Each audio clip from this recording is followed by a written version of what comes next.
Worried your old email might be a security risk for your Binance account?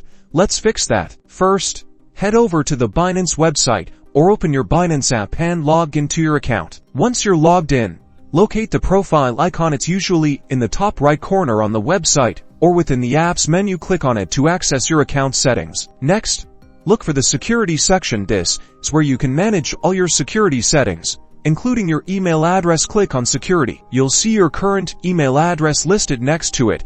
You should find an edit or change button. Click on that button. Binance will then ask you to verify your identity. To prevent unauthorized changes, you'll likely need to complete a verification step, such as entering a code sent to your current email or phone number. Choose your preferred method and follow the instructions. Now you'll be taken to a page where you can enter your new email address. Type it in carefully and double-check for any typos.